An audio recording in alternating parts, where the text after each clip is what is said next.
Yo, what's going on, guys? It's Houston Sports Talk back in the video today, and today the Utah Jazz have traded for George Niang from the Boston Celtics. The Jazz are also getting 2 second-round picks, and R.J. Lewis Jr. is headed to the Boston Celtics. R.J. Lewis Jr. went undrafted out of St. John's, and he, after going undrafted, signed a two-way contract with the Utah Jazz. So, 22-year-old had a really good season at St. John's. Got benched in their final game though. This season in college basketball, he shot 44% from the floor, 34% from three, averaging 18.2 points per game, 7 rebounds per game. You're wondering why Boston did this deal. Why would Boston trade 2 second-round picks and George Niang, a guy who, he's a poor defender but really good shooter.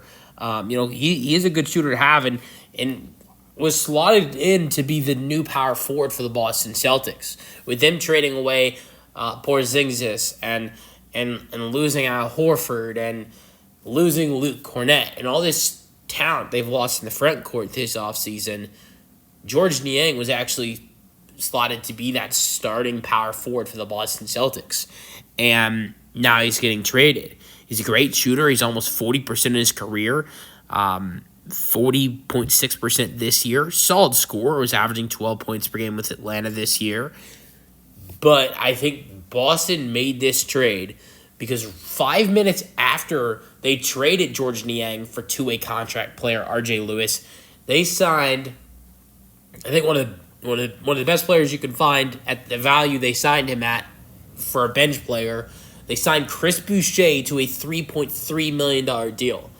And I think this trade helped them sign Chris Boucher. I think Chris Boucher comes in probably being the starting power forward for the Celtics, which is what, George Niang was supposed to be. I think Boucher is also a way better defender. I think Niang is a definitely a better shooter, but Boucher's not a bad shooter himself. Still as good of a scorer.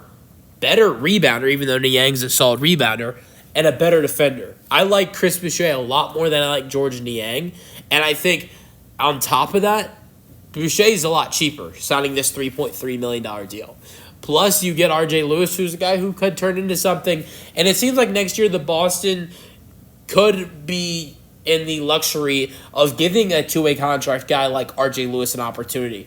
If things don't go well for them, maybe down the season with the struggles they have, he can become something off the bench. If Jaylen Brown and Derek White start to get more rest down the season, I wouldn't count it out for R.J. Lewis to get an opportunity. And Chris Boucher, I like this signing for him, because I think for him this is an opportunity to go to Boston, be the starting power forward, and take on a bigger role.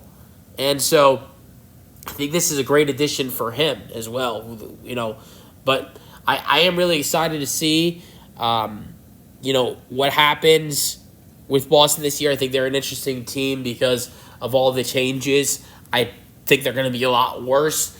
But I always ask myself, I'm asking myself with this Boston Celtics team, are they going to be like the 2019-20 Golden State Warriors where they just absolutely sucked? Or are they maybe just going to be a play-in team? I feel like this Celtics team, it's one or two things. It's one of the worst teams in the Eastern Conference, or it's, maybe in, an 8 or 7 seed and in the, in the Eastern Conference play-in. I think they're either the 13 or 14 seed, or they're the 8 or 7. I don't know.